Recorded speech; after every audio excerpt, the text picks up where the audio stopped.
Hello everyone, welcome back to our channel Swapna Raj vlogs. మీరు కనుక మా ఛానల్ని ఫస్ట్ టైం చూసినట్లయితే మా ఛానల్లో ఇంకా చాలా వీడియోస్ ఉన్నాయి, ఒకసారి వెళ్ళి చెక్ చేయండి. ఒకవేళ మీకు కనుక నచ్చినట్లయితే లైక్ చేయండి, షేర్ చేయండి, కామెంట్ చేయండి అండ్ అలాగే సబ్స్క్రైబ్ చేసుకొని పక్కన నా బెల్ ఐకాన్ క్లిక్ చేసి ఆల్ అనే ఆప్షన్ కనుక సెలెక్ట్ చేసుకుంటే నేను ఏ వీడియో పెట్టినా కానీ మీకైతే నోటిఫికేషన్ వస్తుంది, మిస్ అవ్వకుండా చూసేయచ్చు. అండ్ అలాగే ఫస్ట్ నుంచి మా వీడియోస్ చూస్తూ మమ్మల్ని సపోర్ట్ చేస్తున్న వాళ్ళందరికీ చాలా చాలా థ్యాంక్ యూ. అండ్ మీరు కనుక చూసి ఉంటే నేను ఆల్రెడీ ట్రావెల్ వ్లాగ్స్ పోస్ట్ చేస్తూ ఉన్నాను. సో ఇది వచ్చేసి our second day in Italy. సో నేను లాస్ట్ వీడియోలో చెప్పాను కదా, సో బొలోగ్నే అనే ప్లేస్లో ఉన్నామని చెప్పేసి. సో ఇందాక చూపించాను కదా, అది హోటల్ అవుట్ సైడ్ అనమాట.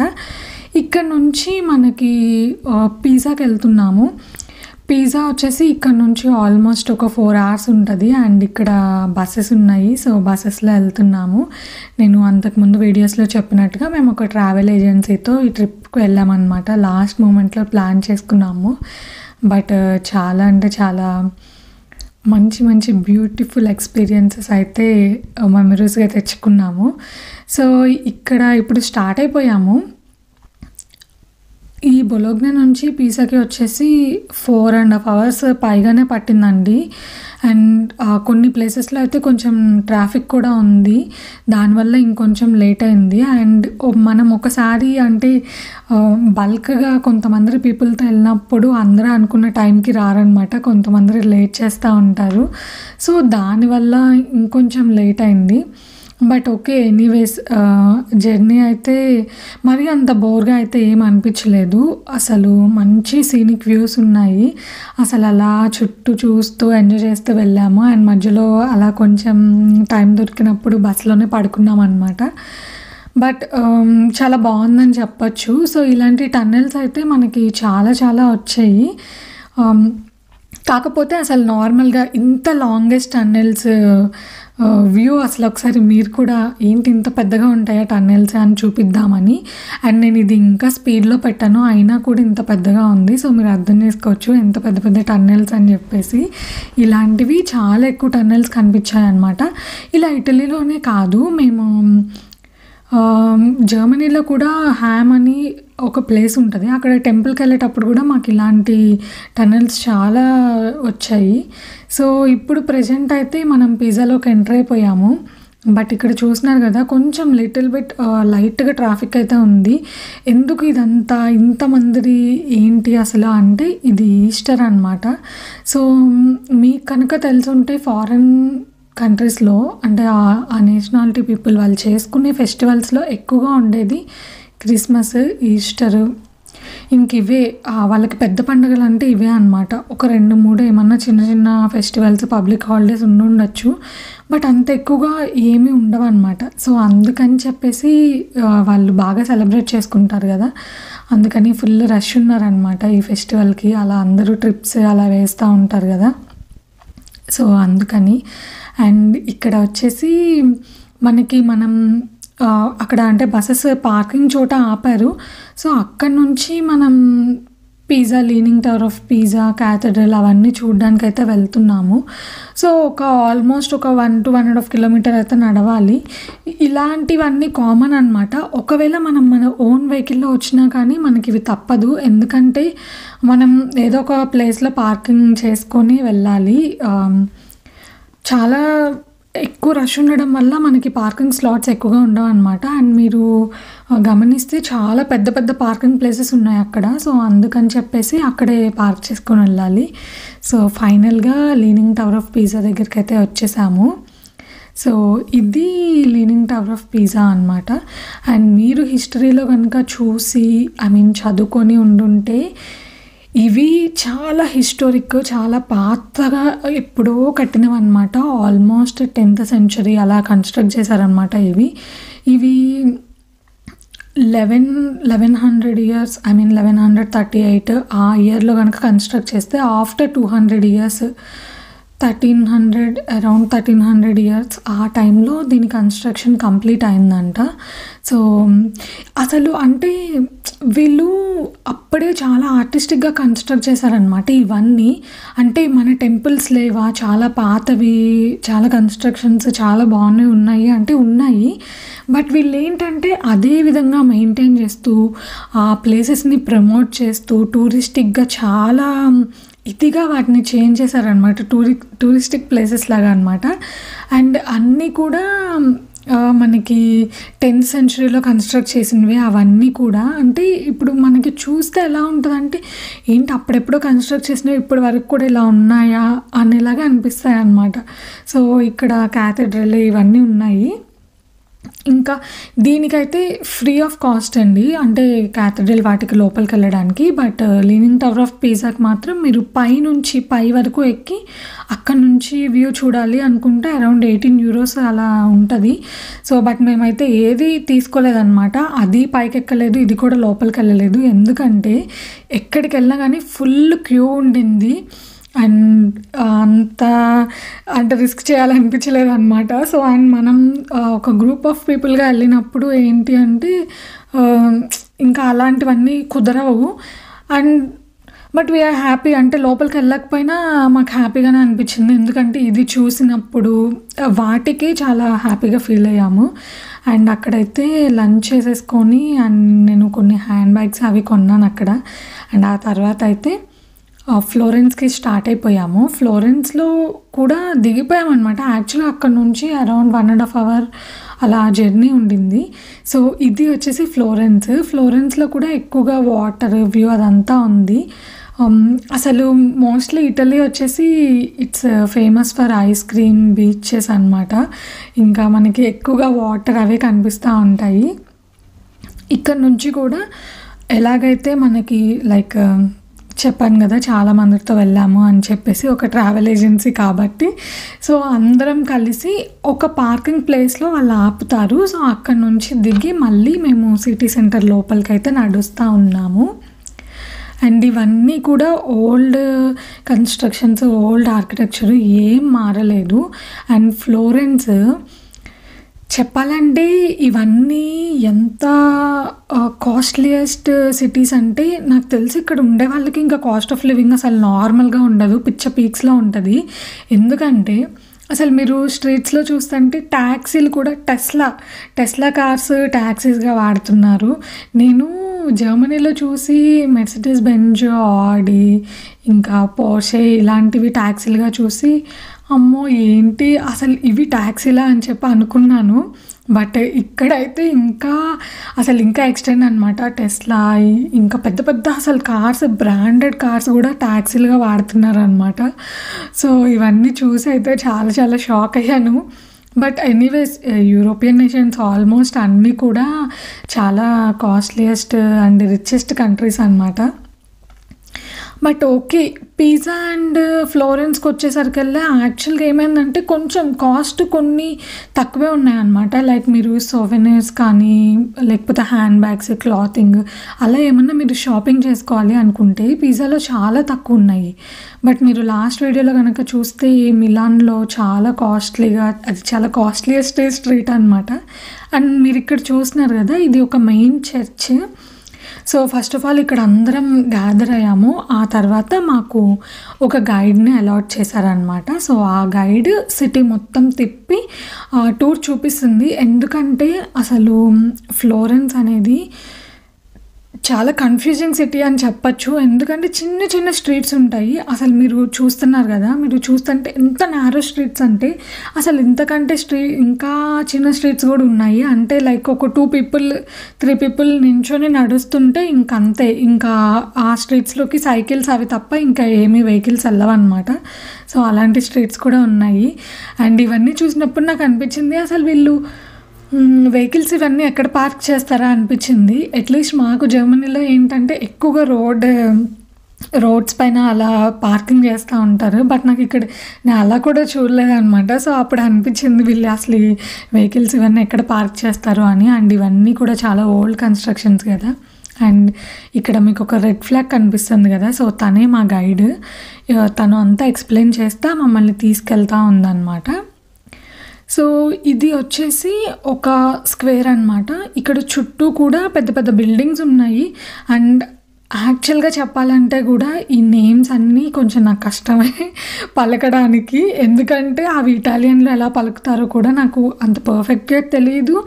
అండ్ నేను అవన్నీ గుర్తుపెట్టుకొని చెప్పాలంటే కూడా కొంచెం కష్టము. బట్ మీరైతే ఆర్కిటెక్చర్ని ఎంజాయ్ చేస్తూ ఉండండి. అండ్ మీరు రైట్ సైడ్లో అండ్ లెఫ్ట్ సైడ్లో కనిపిస్తున్న వాల్స్ అనేది చూస్తే అవి ఏమి అంటే పెద్ద డిజైన్ లాగా కాదు, బట్ చూడ్డానికి మాత్రం చాలా సింపుల్గా ఆర్టిస్టిక్గా ఉన్నాయన్నమాట. సో ఫ్లోరెన్స్లో ఏవేవైతే బిల్డింగ్స్ కన్స్ట్రక్షన్లో ఉండి అండ్ మనకి అన్ని అంటే టూరిస్ట్ ప్లేసెస్గా పాయింట్స్గా చూస్తున్నామో అవన్నీ కూడా ఒక ఫ్యామిలీకి చెందిన వాళ్ళే కన్స్ట్రక్ట్ చేశారంట.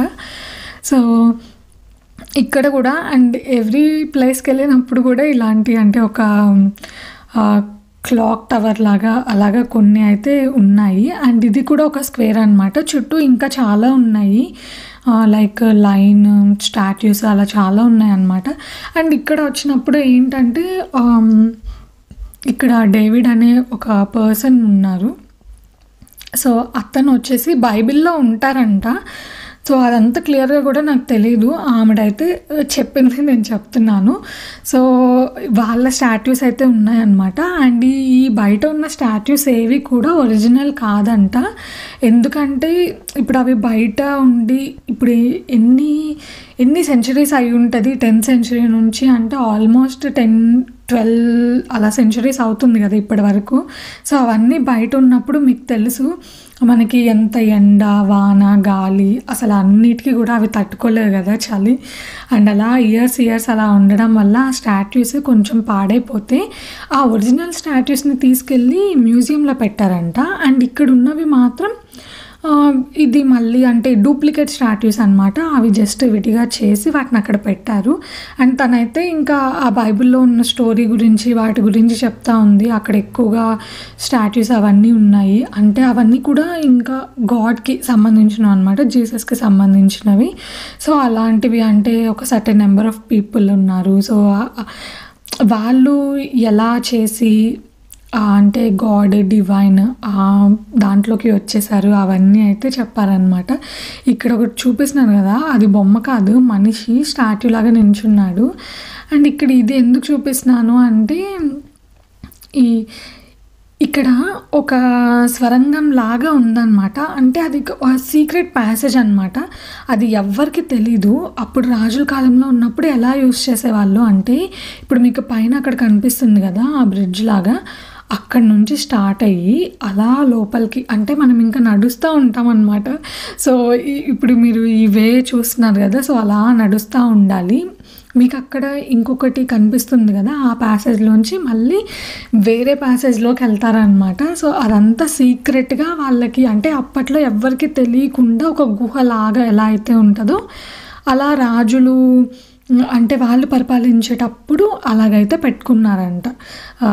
సో అదంతా తనైతే చెప్తా ఉండింది అనమాట ఆ స్టోరీ. అంటే మధ్యలో నడుస్తున్నాము ఒక ప్లేస్లో ఆపి, సో ఇది so and so story and వీటిని వీళ్ళు కన్స్ట్రక్ట్ చేశారు అని చెప్తా ఉండింది. అండ్ కమింగ్ టు ఆర్టిస్ట్స్ అసలు ఎంత బాగున్నాయంటే వీళ్ళ ఆర్ట్ వర్క్ ఇదంతా కూడా చాలా అంటే డిఫరెంట్ టైప్స్ ఆఫ్ అనమాట. ఇప్పుడు ఒక మనిషి బొమ్మ వేయాలంటే కూడా దాన్ని అంటే ఫంకీగా వేస్తే ఎలా ఉంటుంది అండ్ సమ్ డిఫరెంట్గా వేస్తే ఎలా ఉంటుంది అండ్ కలర్స్ ఎక్కువ యూస్ చేసి ఇప్పుడు మీరు ఇక్కడ ఇవన్నీ చూస్తున్నారు కదా, ఇవన్నీ కూడా వాళ్ళు ఓన్గా హ్యాండ్స్తో చేసినవి అనమాట, హ్యాండ్ మేడ్. బట్ ఎంత బాగున్నాయి అంటే ఎంత రియలిస్టిక్గా ఉన్నాయంటే ఇవి నిజంగా తీసిన ఫొటోసా అంటే ఫోటో తీసి అక్కడ అంటించారా అన్నట్లుగా ఉన్నాయి అన్నమాట. అండ్ షాపింగ్ అదంతా కూడా బాగుంది. అండ్ మధ్యలో ఇక్కడ ఇలా వాటర్ ఉందన్నమాట. సో నేను ఇందాక చెప్పినట్లుగా ఆ ప్యాసేజ్ ఇలా కంటిన్యూ అవుతూ మళ్ళీ లెఫ్ట్ సైడ్ అంటే వాటర్ని దాటి అటు సైడ్ కూడా వెళ్ళిందంట. సో ఇది ప్యాసేజ్ అనమాట, నేను ఇప్పుడు చూపించాను కదా అది. అండ్ ఈ స్ట్రీట్లో అయితే యాక్చువల్లీ కొంచెం ఫుల్ ట్రాఫిక్ ఉండింది. ఎందుకంటే ఇక్కడ సమ్ ప్రొటెస్ట్ జరుగుతుందనమాట. ఎందుకంటే నార్మల్‌గా కొంతమందికి రేసిజం అలాంటివి జరుగుతూ ఉంటాయి కదా ఫారిన్ కంట్రీస్‌లో ఉన్నప్పుడు, వేరే కంట్రీస్ వాళ్ళు వచ్చినప్పుడు. సో అలా రేసిజం మీద అండ్ అలాగే మనకి ఉక్రెయిన్, రష్యా వార్ జరుగుతుంది కదా, సో దాని గురించి ప్రొటెస్ట్ జరుగుతూ ఉంది. సో వీళ్ళంతా ఇంకలా బోర్డ్స్ పట్టుకొని అంటే బాగా పెద్దగా సౌండ్స్, మ్యూజిక్ పెట్టుకొని మాట్లాడుతూ వెళ్తూ ఉన్నారనమాట. అండ్ ఇక్కడ ఐస్ క్రీమ్స్ అన్నీ ఫేమస్. ఐస్ క్రీమ్స్ చాలా డిఫరెంట్ టైప్స్ అయితే ఉన్నాయి. అండ్ ఇంకొకటి ఏంటంటే ఫస్ట్ ఐస్ క్రీమ్ అంటే తయారు చేసింది, అసలు ఐస్ క్రీమ్ని ఇన్వెంట్ చేసింది ఫ్లోరెన్స్లోనే అంట. అది నాకు అక్కడికి వెళ్ళిన తర్వాత తెలిసిందనమాట. సో మా గైడ్ చెప్పింది ఫస్ట్ ఐస్ క్రీమ్ స్టార్ట్ చేసింది ఇక్కడే అని చెప్పి. It's good to know point. And ఇక్కడ వచ్చేసి చాలా మనకి ట్రాన్స్పోర్టేషన్ వేస్ చాలా ఉన్నాయి. మీరు అక్కడ లోకల్లో తిరగడానికి ఇలా వన్ ఆఫ్ ద ఆప్షన్ వచ్చేసి ఇలా బండ్లో, మీరు గుర్రపు బండ్లో తీసుకెళ్తారనమాట. మీకు సిటీ అంతా చూపిస్తారు. అండ్ నేను చెప్పాను కదా, మీకు ఇవన్నీ చూస్తుంటే మీకు గుర్తొస్తూ ఉంటాయా అంటే, మనకి మూవీస్లో యూరోపియన్ నేషన్స్ ఎక్కువగా చూపిస్తూ ఉంటారు. ఇలా అక్కడంతా కూడా ఇలాగే చిన్న చిన్న స్ట్రీట్స్ ఉంటాయన్నమాట. అండ్ ఈ ప్లేస్ ఏంటంటే, ఈ ప్లేస్లో ఫస్ట్ రోమన్స్ వచ్చి అంటే ఒక ప్లేస్ ఇక్కడ ఒక సిటీ అనేది ఉంది అనేసి కనిపెట్టారంట. అంటే అంతకుముందు పీపుల్ లేరా అంటే ఉన్నారంట. బట్ కాకపోతే ఫస్ట్ రోమన్స్ వచ్చి అక్కడ కనుక్కున్నారంట. ఓకే, ఈ ప్లేస్లో ఇలా ఒక పీపుల్ ఉన్నారు, ఇది ఒక సిటీ అని చెప్పేసి. సో అలా దానికి ఫ్లోరెన్స్ అని చెప్పి పేరు పెట్టారంట. అంటే ఇంకా దాన్ని ఇటాలియాలో అది వేరే నేమ్ ఉంది, బట్ నేను ఇంగ్లీష్లో చెప్తున్నాను అనమాట మీకు. అండ్ ఇక్కడికి వస్తే సో ఇదంతా ఒకప్పుడు మార్కెట్ అంట, చాలా పెద్ద మార్కెట్. బట్ ఒకప్పుడు ఏంటంటే ఫ్లోరెన్స్ ఇటలీకి క్యాపిటల్ సిటీగా ఉందన్నమాట. ఒక 6 years క్యాపిటల్ సిటీగా ఉంది. సో అప్పుడు ఏంటంటే, అప్పట్లో ఏంటంటే చాలా ఫేమస్ కాఫీ షాప్స్ ఇవన్నీ చాలా ఫేమస్ అంట. ఇది చాలా ఇయర్స్ బ్యాక్. అప్పుడే వాళ్ళు మార్కెట్ ఇలా కాదు, మనం కూడా మన సిటీని డెవలప్ చేయాలి అని చెప్పేసి వాళ్ళు అలా డెవలప్ చేసుకున్నారంట. అండ్ ఇది వచ్చేసి ఇంకొక క్యాథడ్రల్. అండ్ ఇది వచ్చేసి వరల్డ్స్ 4th largest క్యాథడ్రల్ అనమాట. మనం మిలాన్లో చూసింది 3rd largest అండ్ ఇది 4th largest. అసలు ఆర్కిటెక్చర్ ఉందండి, ఎంత బాగుందంటే అంత బాగుంది. సో ఇది మనం ఇండియాలో తాజ్మహల్ చూస్తే ఎంత ఎగ్జైట్ అయిపోతామో, సో ఇక్కడ ఇది చూసినప్పుడైతే అంత ఎగ్జైట్ అయిపోయాను నేను. నాకైతే చాలా బాగా నచ్చింది ఇది. అండ్ ఇది కన్స్ట్రక్ట్ చేసిన తర్వాత మీకు పైన అక్కడ డోమ్ కనిపిస్తుంది కదా, కొంచెం లైట్గా పింక్లు కలర్లో ఉంది. అది కట్టడానికి 16 years పట్టిందంట. ఏంటి 16 years, ఎందుకు అంత టైమా అని మీరు అడగచ్చు. ఎందుకు అంటే అదంత హైట్లో ఉండడం వల్ల ఇప్పుడు స్లాబ్ వేయాలంటే దానికి ఏం చేస్తారు, చెక్కలతో కర్రలు కట్టేసి దాని మీద స్లాబ్ వేస్తారు కదా. సో అలా వేయడానికి అప్పట్లో ఫ్లోరెన్స్లో అంత హైట్లో ఉన్న చెక్కలు వాళ్ళకి దొరకలేదంట. అండ్ ఆ తర్వాత కొన్ని ఇయర్స్, ఆల్మోస్ట్ ఒక 50-60 years అది అలాగే ఉండిపోయిందంట. ఆ తర్వాత ఒక ఆర్కిటెక్ట్ అతను వచ్చి దాన్ని ఒక 16 years డిజైన్ చేసి ఏ సపోర్టు లేకుండా సెల్ఫ్ స్టాండింగ్గా దానంతటా అదే నించునేలాగా దాన్ని తీసుకున్నాడు. అది కన్స్ట్రక్ట్ చేశారంట. అండ్ అది కన్స్ట్రక్ట్ చేయడానికి కూడా చాలా కష్టమైంది. అండ్ అది డిజైన్ చేయడానికి కూడా చాలా టైం పట్టిందంట. ఎందుకంటే అది హెక్సాగోనల్ షేప్లో ఉందన్నమాట. సో అది హెక్సాగోనల్ షేప్లో ఉండడం వల్ల దాన్ని కన్స్ట్రక్ట్ చేయడానికి అలా అంటే ఇప్పుడు సర్కిల్లా ఉంటే అది ఈజీగా ఉంటుందంట. బట్ హెక్సాగోనల్లో ఉన్నప్పుడు అది కన్స్ట్రక్ట్ చేయడం కష్టం అంట. సో ఇప్పుడు మీకు కనిపిస్తుంది కదా, అదే డాఫ్ అనమాట. సో అది కన్స్ట్రక్ట్ చేయడానికి 16 years పట్టింది. అండ్ అంతకు ముందైతే ఆల్మోస్ట్ ఒక 50 to 60 years వరకు అది ఓపెన్గానే ఉంది. లోపల క్యాథడ్రల్ అంతా చుట్టూ అంతా ఉండి లోపలంతా ఆర్టిస్టిక్గా అంతా వర్క్ జరిగినా కానీ ఆ క్యాథడ్రల్ కట్టడానికి ఎలా కట్టాలి అనేది వాళ్ళకి అర్థం కాక అలా ఓపెన్గా వదిలేశారంట. సో ఆ తర్వాత ఎప్పటికో దాన్ని ఒక ఆర్టిస్ట్, అతను కూడా సేమ్ ఫ్యామిలీ, నేను ఇందాకైతే ఏదైతే చెప్పానో ఫ్లోరెన్స్‌లో ఉన్న కన్‌స్ట్రక్షన్స్ అన్నీ చేసిన ఒక ఫ్యామిలీ ఉంది. సో, ఆ ఫ్యామిలీ అనమాట. ఆ ఫ్యామిలీ నేమ్ అయితే నన్ను అడగొద్దు. I'm really sorry. చాలా బ్యాడ్ మెమరీ అనమాట నాది. నేను మర్చిపోయాను. అండ్ ఇంకొక విషయం ఏంటంటే, ఆ 10th సెంచరీలో, 11th సెంచరీలో అలా ఉన్నప్పుడే ఇక్కడ 3Dలో వీళ్ళు డిజైన్ చేసి కన్‌స్ట్రక్ట్ చేశారు. మనకి ఇప్పుడొస్తున్నాయి ఈ 3D designs, 5D designs, 7D designs అట్లా చాలా చాలా ఇప్పుడొస్తున్నాయి. బట్ ఒక డోర్ అంటే అది ఒక గోల్డెన్ డోర్ అనమాట. దాని మీద 3D ఆర్టిస్టిక్ వర్క్‌తో చేశారు. అండ్ నేను మీకు క్లియర్‌గా చూపిస్తాను. అసలు అది ఎలా ఉంది ఏంటి అనేసి. అసలు ఆ టైంలోనే వీళ్ళు ఇంత ఆర్టిస్టిక్‌గా అంటే ఎలా డిజైన్ చేశారా అని అనిపిస్తూ ఉంటుంది. అసలు మీకు నార్మల్గా మనం చాలా పాతకాలంలో చూస్తూ ఉంటే బొమ్మలు అవన్నీ కూడా నార్మల్గానే పెయింటింగ్స్ అలా వేసినప్పుడు అలాగే వేసేవాళ్ళు. బట్ వీళ్ళు చాలా ఆర్టిస్టిక్‌గా చేశారనమాట. ఈ పాయింట్ మాత్రం చాలా బాగా నచ్చింది. అండ్ ఈ క్యాథడ్రల్ కూడా చాలా బాగుంది. అక్కడే చుట్టూ ఇక్కడ ఏంటంటే అన్ని ప్లేసెస్ కూడా దగ్గరలో ఉన్నాయన్నమాట, పక్క పక్కనే అని నేను చెప్పాను కదా.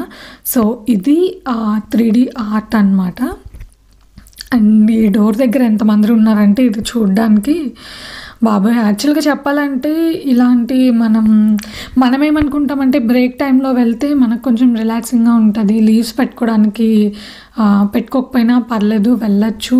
అండ్ అలాగే అదే లీవ్స్ కనుక మనకి ఉంటే ఇండియా వెళ్ళడానికి యూజ్ చేసుకోవచ్చు వెకేషన్‌కి అని చెప్పి మనం అనుకుంటాము.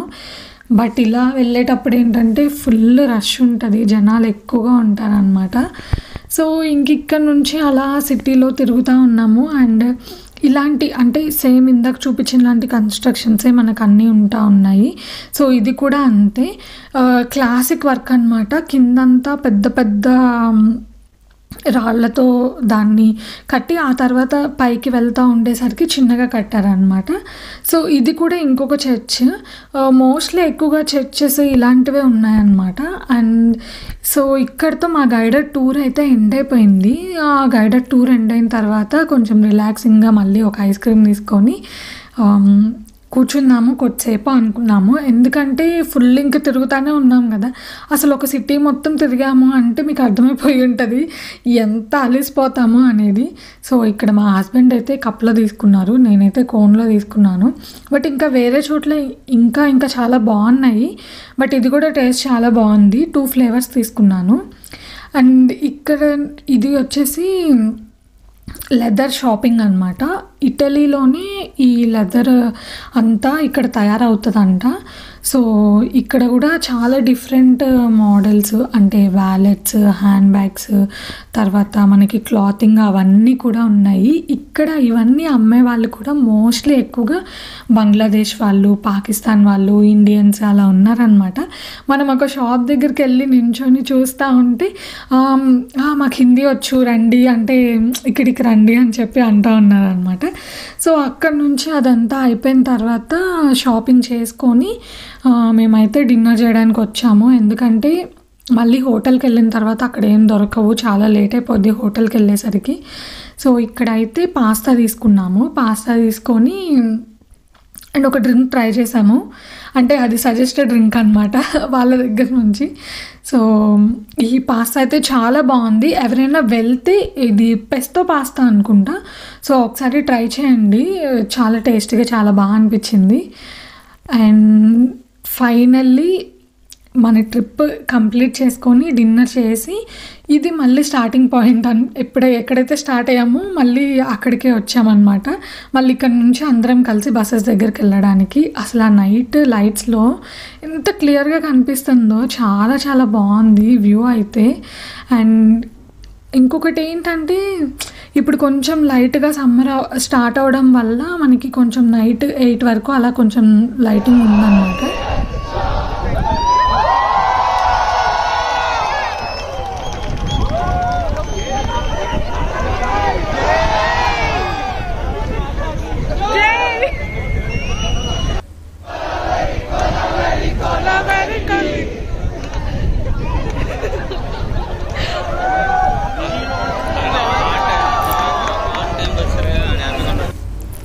సో మా డేనైతే మేము సారే జహా సే అచ్చా దాంతో అయితే ఎండ్ చేసాము. ఇట్స్ వెరీ ప్రౌడ్ దట్ మన సాంగ్ వెళ్ళి మనం ఇటలీలో పాడుతున్నాము అంటే ఎంతమంది ఇండియన్స్ ఉన్నారంటే ఆ ట్రిప్‌లో ఆల్మోస్ట్ ఒక 70% వరకు ఇండియన్సే ఉన్నారు.